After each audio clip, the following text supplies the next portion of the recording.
The Adventures of Sherlock Holmes, by Sir Arthur Conan Doyle. Adventure 2. The Red-Headed League. I had called upon my friend, Mr. Sherlock Holmes, one day in the autumn of last year, and found him in deep conversation with a very stout, florid-faced, elderly gentleman with fiery red hair. With an apology for my intrusion, I was about to withdraw, when Holmes pulled me abruptly into the room and closed the door behind me. "You could not possibly have come at a better time, my dear Watson," he said cordially. "I was afraid that you were engaged." "So I am, very much so." "Then I can wait in the next room." "Not at all. This gentleman, Mr. Wilson, has been my partner and helper in many of my most successful cases, and I have no doubt that he will be of the utmost use to me and yours also." The stout gentleman half rose from his chair and gave a bob of greeting, with a quick little questioning glance from his small, fat, encircled eyes. "Try the settee," said Holmes, relapsing into his armchair and putting his finger-tips together, as was his custom when in judicial moods. "I know, my dear Watson, that you share my love of all that is bizarre and outside the conventions and humdrum routine of everyday life. You have shown your relish for it by the enthusiasm which has prompted you to chronicle, and, if you will excuse my saying so, somewhat to embellish so many of my own little adventures." "Your cases have indeed been of the greatest interest to me," I observed.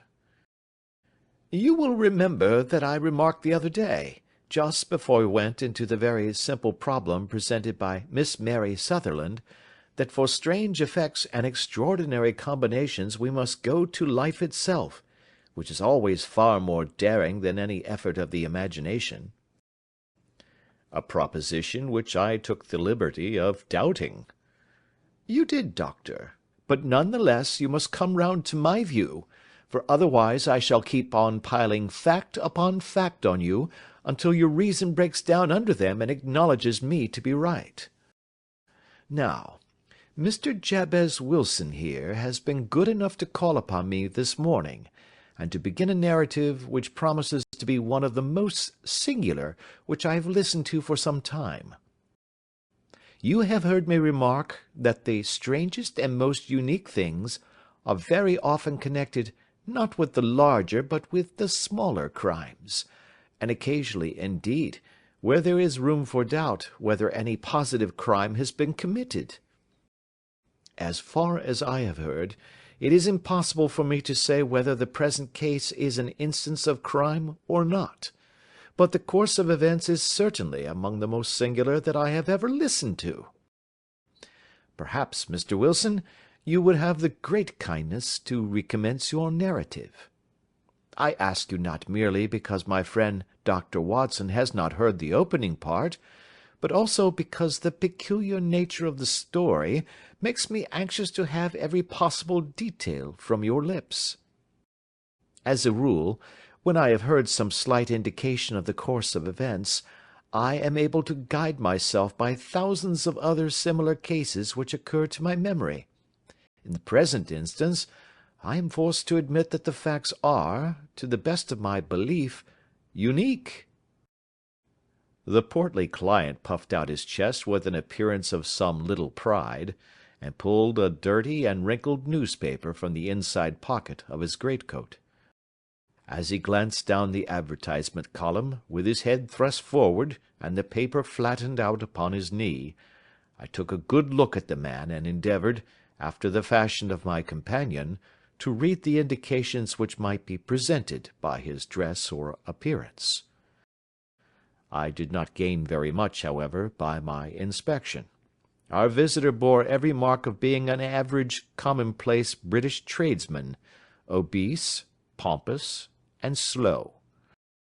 He wore rather baggy grey shepherd's check trousers, a not over-clean black frock-coat, unbuttoned in the front, and a drab waistcoat with a heavy brassy Albert chain, and a square pierced bit of metal dangling down as an ornament. A frayed top hat and a faded brown overcoat with a wrinkled velvet collar lay upon a chair beside him. Altogether, look as I would, there was nothing remarkable about the man save his blazing red head, and the expression of extreme chagrin and discontent upon his features. Sherlock Holmes's quick eye took in my occupation, and he shook his head with a smile as he noticed my questioning glances. Beyond the obvious facts that he has at some time done manual labour, that he takes snuff, that he is a Freemason, that he has been in China, and that he has done a considerable amount of writing lately, I can deduce nothing else." Mr. Jabez Wilson started up in his chair, with his forefinger upon the paper, but his eyes upon my companion. "How, in the name of good fortune, did you know all that, Mr. Holmes?" he asked. "How did you know, for example, that I did manual labour? It's as true as gospel, for I began as a ship's carpenter." "Your hands, my dear sir. Your right hand is quite a size larger than your left. You have worked with it, and the muscles are more developed." "Well, the snuff, then, and the Freemasonry?" "I won't insult your intelligence by telling you how I read that, especially as, rather against the strict rules of your order, you use an arc and compass breastpin." "Ah, of course, I forgot that. But the writing?" "What else can be indicated by that right cuff so very shiny for 5 inches, and the left one with the smooth patch near the elbow where you rested upon the desk?" "Well, but China?" "The fish that you have tattooed immediately above your right wrist could only have been done in China. I have made a small study of tattoo marks, and have even contributed to the literature of the subject. That trick of staining the fish's scales of a delicate pink is quite peculiar to China. When, in addition, I see a Chinese coin hanging from your watch chain, the matter becomes even more simple." Mr. Jabez Wilson laughed heavily. "Well, I never," said he. "I thought at first that you had done something clever, but I see that there was nothing in it after all." "I begin to think, Watson," said Holmes, "that I make a mistake in explaining. Omne ignoratum pro magnifico, you know, and my poor little reputation, such as it is, will suffer shipwreck if I am so candid. Can you not find the advertisement, Mr. Wilson?" "Yes, I have got it now," he answered with his thick red finger planted halfway down the column. "Here it is. This is what began it all.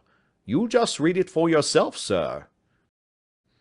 I took the paper from him and read as follows: "To the Red-Headed League. On account of the bequest of the late Ezekiah Hopkins, of Lebanon, Pennsylvania, USA, there is now another vacancy open which entitles a member of the League to a salary of £4 a week for purely nominal services. All red-headed men who are sound in body and mind, and above the age of 21 years, are eligible. Apply in person on Monday at 11 o'clock to Duncan Ross, at the offices of the League, 7 Pope's Court, Fleet Street." "What on earth does this mean?"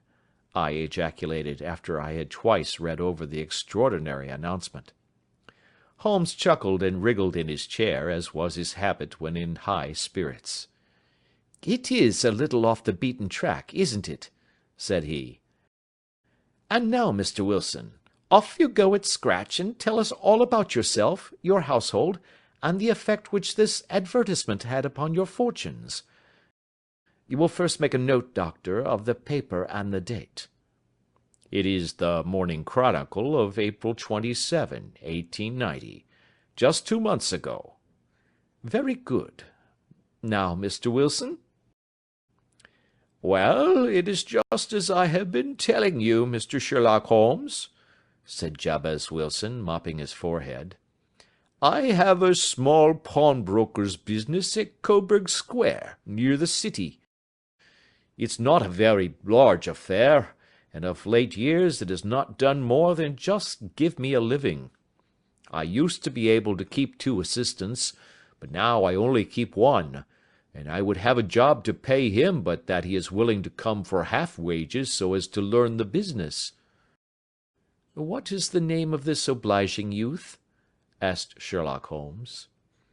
"His name is Vincent Spaulding, and he's not such a youth either. It's hard to say his age. I should not wish a smarter assistant, Mr. Holmes, and I know very well that he could better himself and earn twice what I am able to give him. But, after all, if he is satisfied, why should I put ideas in his head?" "Why, indeed? You seem most fortunate in having an employee who comes under the full market price. It is not a common experience among employers in this age. I don't know that your assistant is not as remarkable as your advertisement." "Oh, he has his faults, too," said Mr. Wilson. "Never was such a fellow for photography. Snapping away with a camera when he ought to be improving his mind, and then diving down into the cellar like a rabbit into its hole to develop his pictures. That is his main fault, but on the whole he's a good worker. There's no vice in him." "He is still with you, I presume?" "Yes, sir. He and a girl of 14, who does a bit of simple cooking and keeps the place clean. That's all I have in the house, for I am a widower and never had any family. We live very quietly, sir, the 3 of us, and we keep a roof over our heads and pay our debts, if we do nothing more. The first thing that put us out was that advertisement. Spaulding, he came down into the office just this day 8 weeks, with this very paper in his hand, and he says, 'I wish to the Lord, Mr. Wilson, that I was a red-headed man.' 'Why that?' I asks. 'Why,' says he, 'here's another vacancy on the League of the Red-headed Men. It's worth quite a little fortune to any man that gets it, and I understand that there are more vacancies than there are men, so that the trustees are at their wits' end what to do with the money. If my hair would only change colour, here's a nice little crib all ready for me to step into.' 'Why, what is it, then?' I asked. You see, Mr. Holmes, I am a very stay-at-home man, and as my business come to me instead of my having to go to it, I was often weeks on end without putting my foot over the doormat. In that way, I didn't know much of what was going on outside, and I was always glad of a bit of news. Have you never heard of the League of the Red-headed Men?" he asked with his eyes open. "Never." "Why, I wonder at that, for you are eligible yourself for one of the vacancies."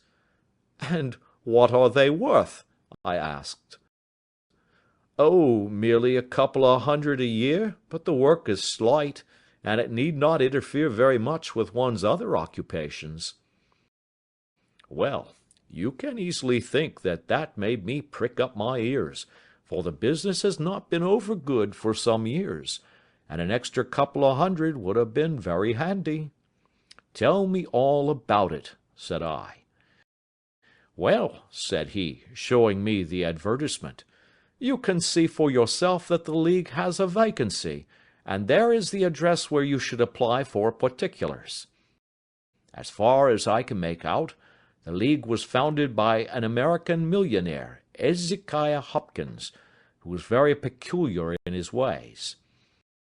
He was himself red-headed, and he had a great sympathy for all red-headed men. So, when he died, it was found that he had left his enormous fortune in the hands of trustees, with instructions to apply the interest to the providing of easy berths to men whose hair is of that colour. From all I hear, it is splendid pay, and very little to do." "But," said I, "there would be millions of red-headed men who would apply." "Not so many as you might think," he answered. You see, it is really confined to Londoners and to grown men. This American had started from London when he was young, and he wanted to do the old town a good turn. Then again, I have heard it is no use your applying if your hair is light red, or dark red, or anything but real bright, blazing, fiery red. Now, if you cared to apply, Mr. Wilson, you would just walk in, but perhaps it would hardly be worth your while to put yourself out of the way for the sake of a few £100. Now, it is a fact, gentlemen, as you may see for yourselves, that my hair is of a very full and rich tint, so that it seemed to me that if there was to be any competition in the matter, I stood as good a chance as any man that I had ever met. Vincent Spaulding seemed to know so much about it that I thought he might prove useful, so I just ordered him to put up the shutters for the day, and to come right away with me. He was very willing to have a holiday, so we shut the business up and started off for the address that was given us in the advertisement. I never hope to see such a sight as that again, Mr. Holmes. From north, south, east, and west, every man who had a shade of red in his hair had tramped into the city to answer the advertisement. Fleet Street was choked with red-headed folk, and Pope's Court looked like a coster's orange barrow. I should not have thought there were so many in the whole country as were brought together by that single advertisement. Every shade of color they were, straw, lemon, orange, brick, Irish setter, liver, clay. But, as Spaulding said, there were not many who had the real vivid flame-colored tint. When I saw how many were waiting, I would have given it up in despair, but Spaulding would not hear of it. How he did it, I could not imagine, but he pushed and pulled and butted until he got me through the crowd, and right up to the steps which led to the office. There was a double stream upon the stair, some going up in hope, and some coming back dejected, but we wedged in as well as we could, and soon found ourselves in the office. "Your experience has been a most entertaining one," remarked Holmes, as his client paused and refreshed his memory with a huge pinch of snuff. "Pray continue your very interesting statement." There was nothing in the office but a couple of wooden chairs and a deal table, behind which sat a small man with a head that was even redder than mine. He said a few words to each candidate as he came up, and then he always managed to find some fault in them which would disqualify them. Getting a vacancy did not seem to be such a very easy matter, after all. However, when our turn came, the little man was much more favorable to me than to any of the others, and he closed the door as we entered, so that he might have a private word with us.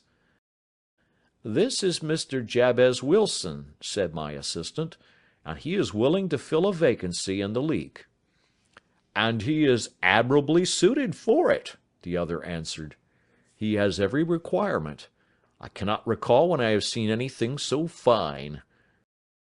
He took a step backward, cocked his head on one side, and gazed at my hair until I felt quite bashful. Then suddenly he plunged forward, wrung my hand, and congratulated me warmly on my success. "It would be injustice to hesitate," said he. "You will, however, I am sure, excuse me for taking an obvious precaution." With that he seized my hair in both his hands and tugged until I yelled with the pain. "There is water in your eyes," said he as he released me. "I perceive that all is as it should be. But we have to be careful, for we have twice been deceived by wigs and once by paint. I could tell you tales of cobbler's wax which would disgust you with human nature."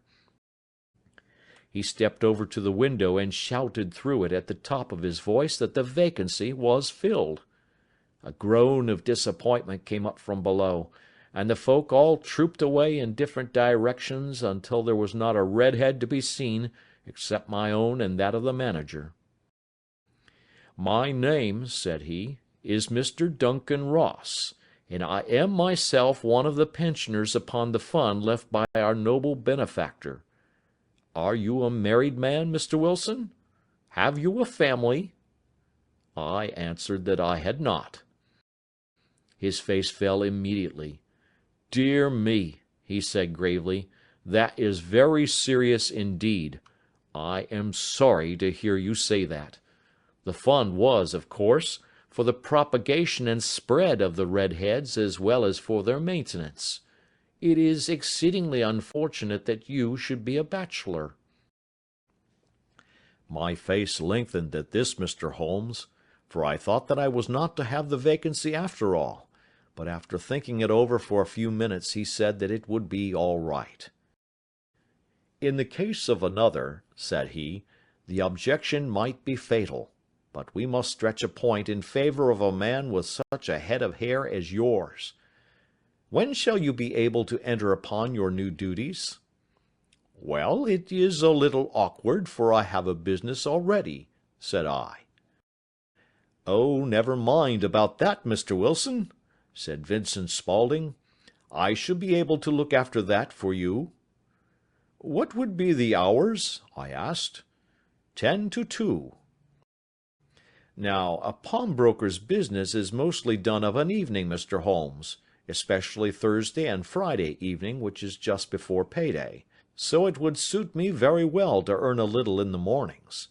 Besides, I knew that my assistant was a good man, and that he would see to anything that turned up. "That would suit me very well," said I. "And the pay?" "Is £4 a week." "And the work?" "Is purely nominal." "What do you call purely nominal?" "Well, you have to be in the office, or at least in the building, the whole time. If you leave, you forfeit your whole position forever. The will is very clear upon that point. You don't comply with the conditions if you budge from the office during that time." "It's only 4 hours a day, and I should not think of leaving," said I. "No excuse will avail," said Mr. Duncan Ross. "Neither sickness nor business nor anything else. There you must stay, or you lose your billet." "And the work?" "Is to copy out the Encyclopaedia Britannica. There is the first volume of it in that press. You must find your own ink, pens, and blotting paper, but we provide this table and chair. Will you be ready tomorrow?" "Certainly," I answered. "Then good-bye, Mr. Jabez Wilson, and let me congratulate you once more on the important position which you have been fortunate enough to gain." He bowed me out of the room, and I went home with my assistant, hardly knowing what to say or do, I was so pleased at my own good fortune. Well, I thought over the matter all day, and by evening I was in low spirits again, for I had quite persuaded myself that the whole affair must be some great hoax or fraud, though what its object might be I could not imagine. It seemed altogether past belief that anyone could make such a will, or that they would pay such a sum for doing anything so simple as copying out the Encyclopaedia Britannica. Vincent Spaulding did what he could to cheer me up, but by bedtime I had reasoned myself out of the whole thing. However, in the morning I determined to have a look at it anyhow, so I bought a penny bottle of ink, and with a quill pen and 7 sheets of foolscap paper, I started off for Pope's Court. Well, to my surprise and delight, everything was as right as possible. The table was set out ready for me, and Mr. Duncan Ross was there to see that I got fairly to work. He started me off upon the letter A, and then he left me, but would drop in from time to see that all was right with me.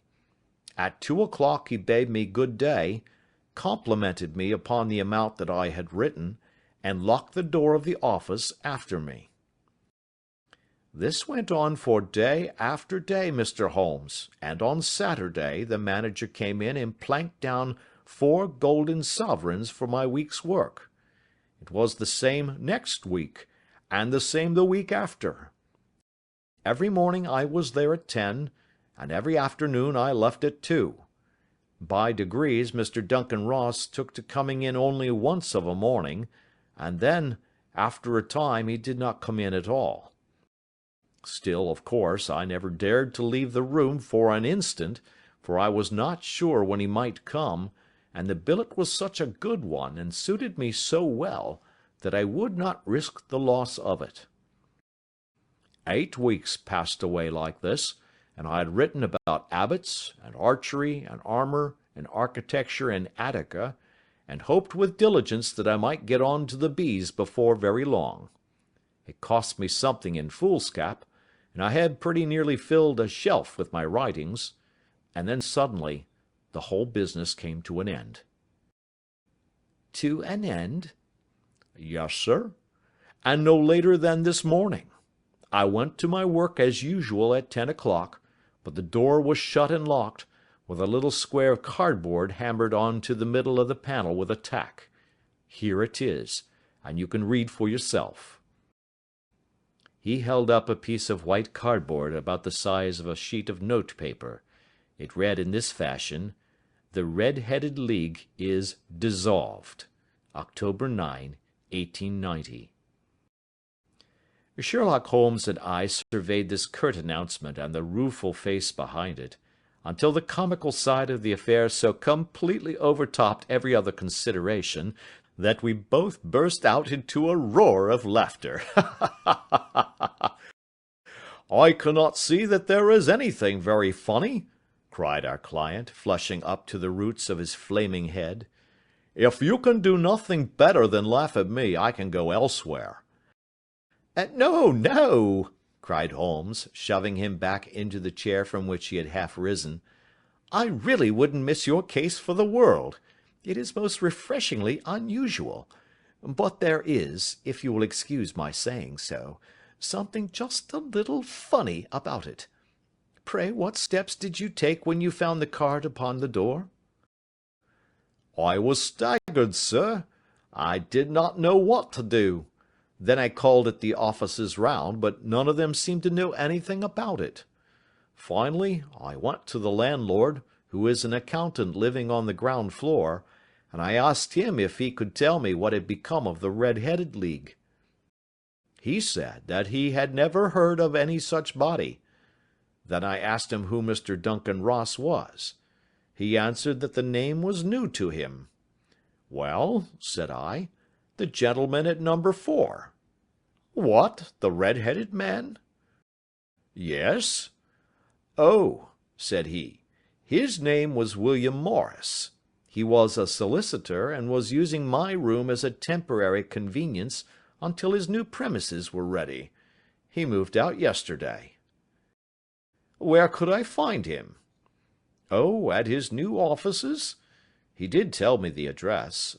Yes, 17 King Edward Street, near St. Paul's.'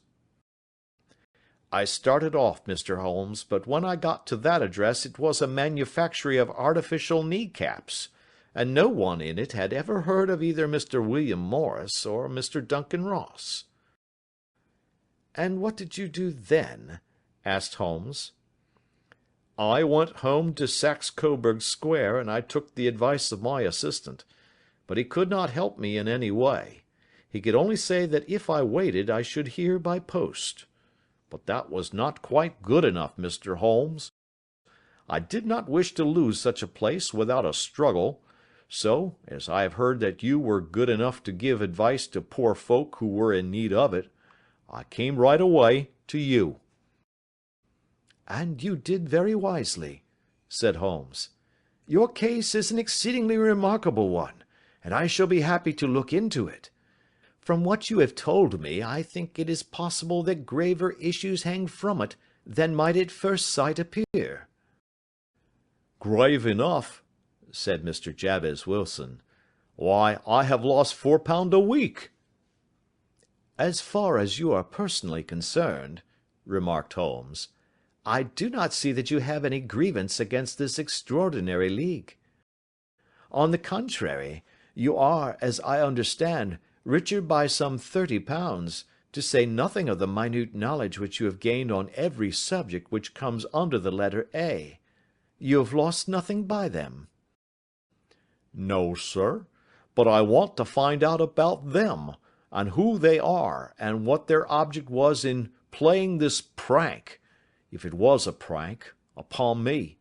It was a pretty expensive joke for them, for it cost them £32. "We shall endeavour to clear up these points for you. And first, one or two questions, Mr. Wilson. This assistant of yours, who first called your attention to the advertisement, how long has he been with you?" "About a month then." "How did he come?" "In answer to an advertisement." "Was he the only applicant?" "No, I had a dozen." "Why did you pick him?" "Because he was handy and would come cheap." "At half wages, in fact?" "Yes." "What is he like, this Vincent Spaulding?" "Small, stout built, very quick in his ways, no hair on his face, though he's not short of 30. Has a white splash of acid upon his forehead." Holmes sat up in his chair in considerable excitement. "I thought as much," said he. "Have you ever observed that his ears are pierced for earrings?" "Yes, sir. He told me that a gipsy had done it for him when he was a lad." Said Holmes, sinking back in deep thought.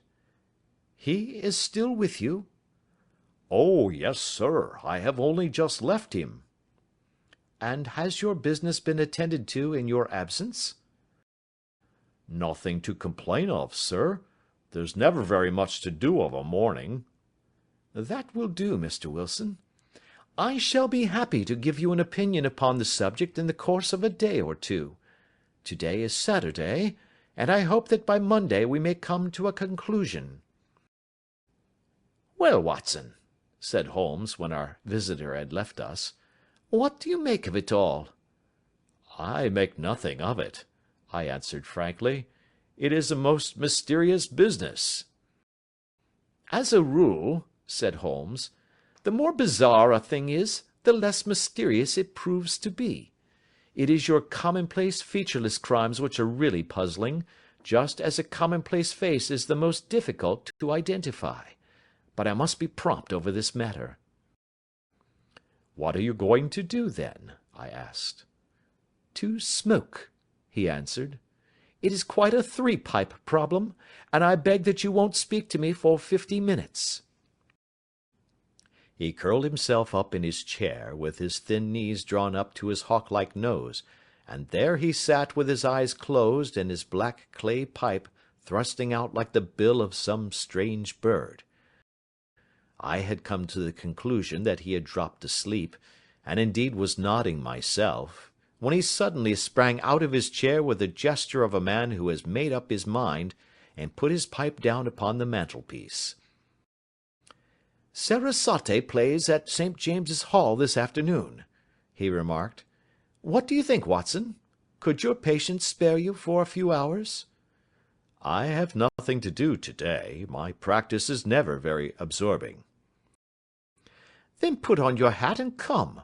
I am going through the city first, and we can have some lunch on the way. I observe that there is a good deal of German music on the programme, which is rather more to my taste than Italian or French. It is introspective, and I want to introspect. Come along." We travelled by the Underground as far as Aldersgate, and a short walk took us to Saxe Coburg Square, the scene of the singular story which we had listened to in the morning. It was a poky, little, shabby, genteel place, where 4 lines of dingy, 2-storied brick houses looked out into a small railed-in enclosure, where a lawn of weedy grass and a few clumps of faded laurel bushes made a hard fight against a smoke-laden and uncongenial atmosphere. 3 gilt balls and a brown board with Jabez Wilson in white letters upon a corner house announced the place where our red-headed client carried on his business. Sherlock Holmes stopped in front of it with his head on one side and looked it all over, with his eyes shining brightly between puckered lids. Then he walked slowly up the street, and then down again to the corner, still looking keenly at the houses. Finally he returned to the pawnbroker's, and, having thumped vigorously upon the pavement with his stick 2 or 3 times, he went up to the door and knocked. It was instantly opened by a bright-looking, clean-shaven young fellow, who asked him to step in. "Thank you," said Holmes. "I only wish to ask you how you would go from here to the Strand." "Third right, fourth left," answered the assistant promptly, closing the door. "Smart fellow, that," observed Holmes as we walked away. "He is, in my judgment, the 4th smartest man in London, and for daring I am not sure that he has not a claim to be 3rd. I have known something of him before." "Evidently," said I, "Mr. Wilson's assistant counts for a good deal in this mystery of the Red-Headed League. I am sure that you inquired your way merely in order that you might see him." "Not him." "What then?" "The knees of his trousers." "And what did you see?" "What I expected to see." "Why did you beat the pavement?" "My dear doctor, this is a time for observation, not for talk. We are spies in an enemy's country. We know something of Saxe-Coburg Square. Let us now explore the parts which lie behind it." The road in which we found ourselves as we turned round the corner from the retired Saxe-Coburg Square presented as great a contrast to it as the front of a picture does to the back. It was one of the main arteries which conveyed the traffic of the city to the north and west. The roadway was blocked with the immense stream of commerce flowing in a double tide inward and outward, while the footpaths were black with the hurrying swarm of pedestrians. It was difficult to realize, as we looked at the line of fine shops and stately business premises, that they really abutted on the other side upon the faded and stagnant square which we had just quitted. "Let me see," said Holmes, standing at the corner and glancing along the line. "I should like just to remember the order of the houses here. It is a hobby of mine to have an exact knowledge of London. There is Mortimer's, the tobacconist, the Coburg branch of the City and Suburban Bank, the Vegetarian Restaurant, and McFarlane's Carriage Building Depot. That carries us right on to the other block. And now, doctor, we've done our work, so it's time we had some play. A sandwich and a cup of coffee, and then off to Violin Land, where all is sweetness and delicacy and harmony, and there are no red-headed clients to vex us with their conundrums." My friend was an enthusiastic musician, being himself not only a very capable performer, but a composer of no ordinary merit. All the afternoon he sat in the stalls, wrapped in the most perfect happiness, gently waving his long, thin fingers in time to the music, while his gently smiling face and his languid, dreamy eyes were as unlike those of Holmes the sleuth-hound, Holmes the relentless, keen-witted, ready-handed criminal agent, as it was possible to conceive. In his singular character, the dual nature alternately asserted itself, and his extreme exactness and astuteness represented, as I have often thought, the reaction against the poetic and contemplative mood which occasionally predominated in him. The swing of his nature took him from extreme languor to devouring energy, and as I knew well, he was never so truly formidable as when, for days on end, he had been lounging in his armchair amid his improvisations and his black-letter editions. Then it was that the lust of the chase would suddenly come upon him, and that his brilliant reasoning power would rise to the level of intuition, until those who were unacquainted with his methods would look askance at him as on a man whose knowledge was not that of other mortals. When I saw him that afternoon so enwrapped in the music at St. James's Hall, I felt that an evil time might be coming upon those whom he had set himself to hunt down. "You want to go home, no doubt, Doctor?" he remarked as we emerged. "Yes, it could be as well." "And I have some business to do which will take some hours. This business at Coburg Square is serious." "Why serious?" "A considerable crime is in contemplation. I have every reason to believe that we shall be in time to stop it. But today being Saturday rather complicates matters. I shall want your help tonight." "At what time?" 10 will be early enough. "I shall be at Baker Street at 10." "Very well. And, I say, Doctor, there may be some little danger, so kindly put your army revolver in your pocket." He waved his hand, turned on his heel, and disappeared in an instant among the crowd. I trust that I am not more dense than my neighbours, but I was always oppressed with a sense of my own stupidity in my dealings with Sherlock Holmes. Here I had heard what he had heard, I had seen what he had seen, and yet from his words it was evident that he saw clearly not only what had happened but what was about to happen, while to me the whole business was still confused and grotesque. As I drove home to my house in Kensington, I thought over it all, with the extraordinary story of the red-headed copier of the Encyclopaedia, down to the visit to Saxe Coburg Square, and the ominous words with which he had parted from me. What was this nocturnal expedition, and why should I go armed? Where were we going, and what were we to do? I had the hint from Holmes that this smooth-faced pawnbroker's assistant was a formidable man, a man who might play a deep game. I tried to puzzle it out, but only gave it up in despair and set the matter aside until night should bring an explanation. It was 9:15 when I started from home and made my way across the park, and so through Oxford Street to Baker Street. 2 hansoms were standing at the door, and as I entered the passage I heard the sound of voices from above. On entering his room, I found Holmes in animated conversation with 2 men, one of whom I recognized as Peter Jones, the official police agent, while the other was a long, thin, sad-faced man, with a very shiny hat and oppressively respectable frock coat. "Ha! Our party is complete," said Holmes, buttoning up his pea-jacket, and taking his heavy hunting crop from the rack. "Watson, I think you know Mr. Jones of Scotland Yard? Let me introduce you to Mr. Merryweather, who is to be our companion in tonight's adventure." "We're hunting in couples again, Doctor, you see," said Jones in his consequential way. "Our friend here is a wonderful man for starting a chase. All he wants is an old dog to help him do the running down." "I hope a wild goose may not prove to be the end of our chase," observed Mr. Merryweather gloomily. "You may place considerable confidence in Mr. Holmes, sir," said the police agent loftily.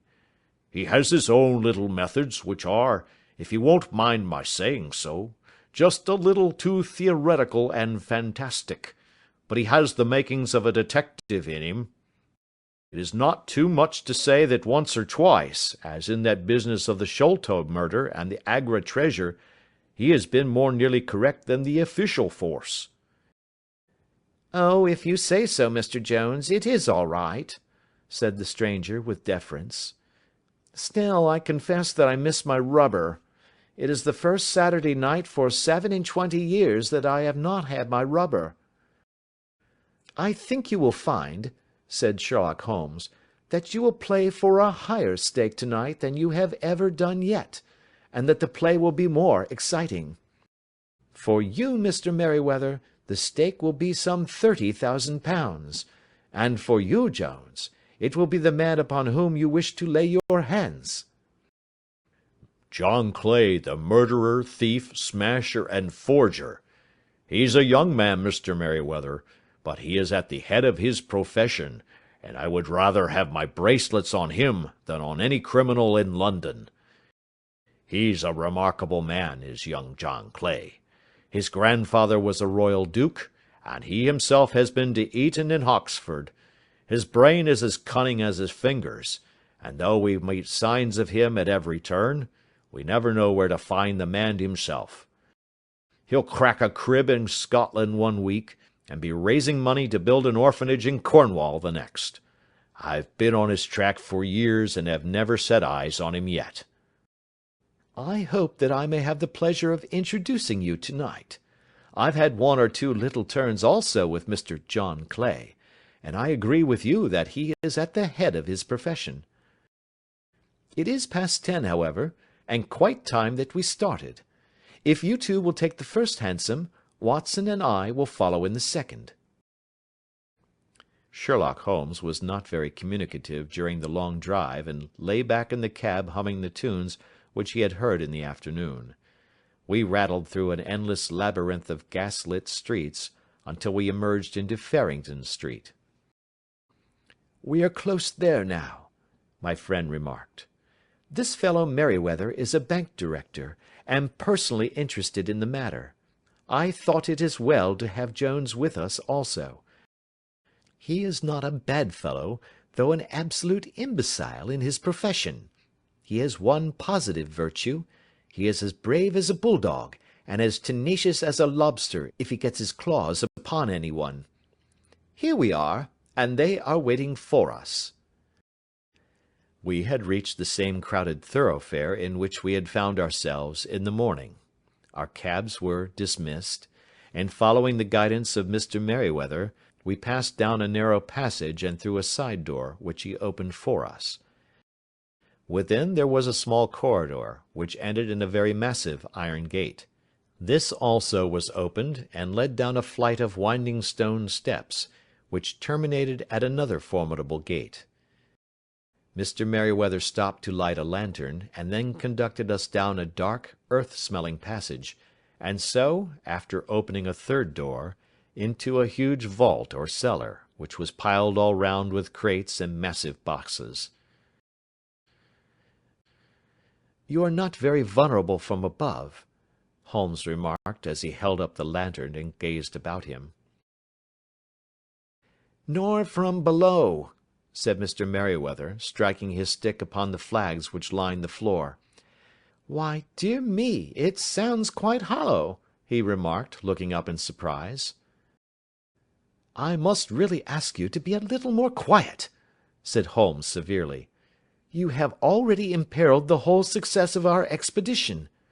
Might I beg that you would have the goodness to sit down upon one of these boxes, and not to interfere?"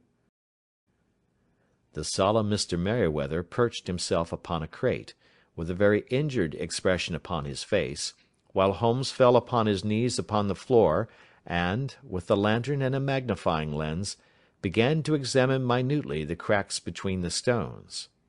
A few seconds sufficed to satisfy him, for he sprang to his feet again, and put his glass in his pocket.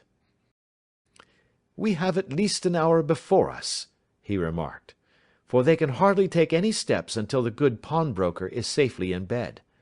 Then they will not lose a minute, for the sooner they do their work, the longer time they will have for their escape. We are at present, Doctor, as no doubt you have divined, in the cellar of the City branch of one of the principal London banks. Mr. Merryweather is the chairman of directors, and he will explain to you that there are reasons why the more daring criminals of London should take a considerable interest in this cellar at present." "It is our French gold," whispered the director. "We have had several warnings that an attempt might be made upon it." "Your French gold?" "Yes. We had occasion some months ago to strengthen our resources, and borrowed for that purpose 30,000 Napoleons from the Bank of France. It has become known that we have never had occasion to unpack the money, and that it is still lying in our cellar. The crate upon which I sit contains 2,000 Napoleons packed between layers of lead foil. Our reserve of bullion is much larger at present than is usually kept in a single branch office, and the directors have had misgivings upon the subject." "Which were very well justified," observed Holmes. "And now it is time that we arranged our little plans. I expect that within an hour matters will come to a head. In the meantime, Mr. Merryweather, we must put the screen over that dark lantern." "And sit in the dark?" "I am afraid so. I had brought a pack of cards in my pocket, and I thought that, as we were a partie carrée, you might have your rubber after all. But I see that the enemy's preparations have gone so far that we cannot risk the presence of a light. And, first of all, we must choose our positions. These are daring men, and though we shall take them at a disadvantage, they may do us some harm unless we are careful. I shall stand behind this crate, and do you conceal yourselves behind those. Then, when I flash a light upon them, close in swiftly. If they fire, Watson, have no compunction about shooting them down." I placed my revolver, cocked, upon the top of the wooden case behind which I crouched. Holmes shot the slide across the front of his lantern and left us in pitch darkness, such an absolute darkness as I have never before experienced. The smell of hot metal remained to assure us that the light was still there, ready to flash out at a moment's notice. To me, with my nerves worked up to a pitch of expectancy, there was something depressing and subduing in the sudden gloom, and in the cold, dank air of the vault. "They have but one retreat," whispered Holmes. "That is back through the house into Saxe Coburg Square. I hope that you have done what I asked you, Jones." "I have an inspector and 2 officers waiting at the front door." "Then we have stopped all the holes, and now we must be silent and wait." What a time it seemed! From comparing notes afterwards it was but an hour and a quarter, yet it appeared to me that the night must have almost gone, and the dawn be breaking above us. My limbs were weary and stiff, for I feared to change my position, yet my nerves were worked up to the highest pitch of tension, and my hearing was so acute that I could not only hear the gentle breathing of my companions, but I could distinguish the deeper, heavier in-breath of the bulky Jones from the thin, sighing note of the bank director. From my position I could look over the case in the direction of the floor. Suddenly, my eyes caught the glint of a light. At first it was but a lurid spark upon the stone pavement. Then it lengthened out until it became a yellow line, and then, without any warning or sound, a gash seemed to open, and a hand appeared, a white, almost womanly hand, which felt about in the centre of the little area of light. For a minute or more the hand, with its writhing fingers, protruded out of the floor. Then it was withdrawn as suddenly as it appeared, and all was dark again save the single lurid spark which marked a chink between the stones. Its disappearance, however, was but momentary. With a rending, tearing sound, one of the broad white stones turned over upon its side and left a square, gaping hole, through which streamed the light of a lantern. Over the edge there peeped a clean-cut, boyish face, which looked keenly about it, and then, with a hand on either side of the aperture, drew itself shoulder-high and waist-high, until one knee rested upon the edge. In another instant he stood at the side of the hole and was hauling after him a companion, lithe and small like himself, with a pale face, and a shock of very red hair. "It's all clear," he whispered. "Have you the chisel and the bags? Great Scott! Jump, Archie, jump, and I'll swing for it." Sherlock Holmes had sprung out and seized the intruder by the collar. The other dived down the hole, and I heard the sound of rending cloth as Jones clutched at his skirts. The light flashed upon the barrel of a revolver, but Holmes's hunting crop came down on the man's wrist, and the pistol clinked upon the stone floor. "It's no use, John Clay," said Holmes blandly. "You have no chance at all." "So I see," the other answered with the utmost coolness. "I fancy that my pal is all right, though I see you have got his coat-tails." "There are 3 men waiting for him at the door," said Holmes. "Oh, indeed. You seem to have done the thing very completely. I must compliment you." "And I you," Holmes answered. "Your red-headed idea was very new and effective." "You'll see your pal again presently," said Jones. "He's quicker at climbing down holes than I am. Just hold out while I fix the derbies." "I beg that you will not touch me with your filthy hands," remarked our prisoner as the handcuffs clattered upon his wrist. "You may not be aware that I have royal blood in my veins. Have the goodness also, when you address me, always to say sir and please." "All right," said Jones, with a stare and a snigger. "Well, would you please, sir, march upstairs where we can get a cab to carry your highness to the police station?" "That is better," said John Clay serenely. He made a sweeping bow to the 3 of us, and walked quietly off in the custody of the detective.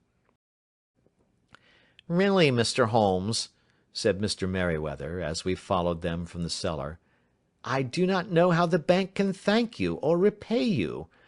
There is no doubt that you have detected and defeated in the most complete manner one of the most determined attempts at bank robbery that have ever come within my experience." "I have had 1 or 2 little scores of my own to settle with Mr. John Clay," said Holmes. "I have been at some small expense over this matter, which I shall expect the bank to refund, but beyond that I am amply repaid by having had an experience which is in many ways unique, and by hearing the very remarkable narrative of the Red-headed League. You see, Watson," he explained in the early hours of the morning, as we sat over a glass of whisky and soda in Baker Street, "it was perfectly obvious from the first that the only possible object of this rather fantastic business of the advertisement of the League, and the copying of the encyclopaedia, must be to get this not over-bright pawnbroker out of the way for a number of hours every day. It was a curious way of managing it, but really it would be difficult to suggest a better. The method was no doubt suggested to Clay's ingenious mind by the colour of his accomplice's hair. The £4 a week was a lure which must draw him, and what was it to them, who were playing for thousands? They put in the advertisement, one rogue has the temporary office, the other rogue incites the man to apply for it, and together they manage to secure his absence every morning in the week. From the time that I heard of the assistant having come for half wages, it was obvious to me that he had some strong motive for securing the situation. But how could you guess what the motive was? Had there been women in the house, I should have suspected a mere vulgar intrigue. That, however, was out of the question. The man's business was a small one, and there was nothing in his house which could account for such elaborate preparations, and such an expenditure as they were at. It must, then, be something out of the house. What could it be? I thought of the assistant's fondness for photography, and his trick of vanishing into the cellar. The cellar! There was the end of this tangled clue.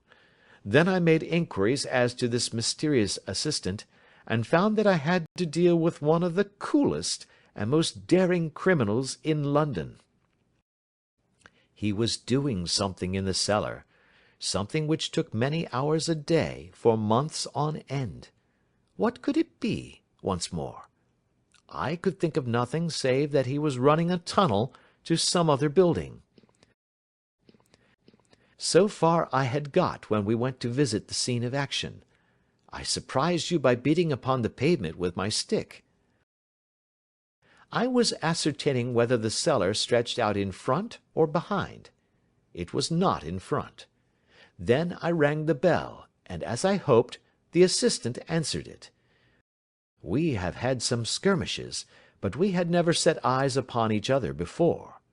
I hardly looked at his face. His knees were what I wished to see. You must yourself have remarked how worn, wrinkled, and stained they were. They spoke of those hours of burrowing. The only remaining point was what they were burrowing for. I walked round the corner, saw the City and Suburban Bank abutted on our friend's premises, and felt that I had solved my problem. When you drove home after the concert, I called upon Scotland Yard and upon the chairman of the bank directors, with the result that you have seen. And how could you tell that they would make their attempt tonight? I asked. Well, when they closed their League offices, that was a sign that they cared no longer about Mr. Jabez Wilson's presence. In other words, that they had completed their tunnel. But it was essential that they should use it soon, as it might be discovered, or the bullion might be removed. Saturday would suit them better than any other day, as it would give them 2 days for their escape. For all these reasons, I expected them to come tonight. You reasoned it out beautifully, I exclaimed in unfeigned admiration. It is so long a chain, and yet every link rings true.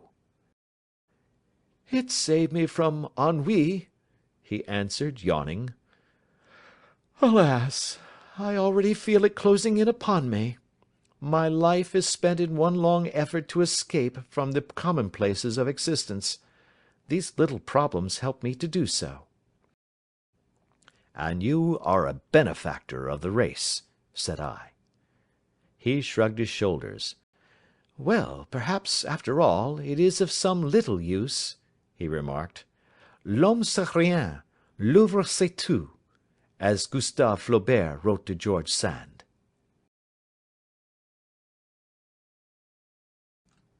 End of Adventure 2.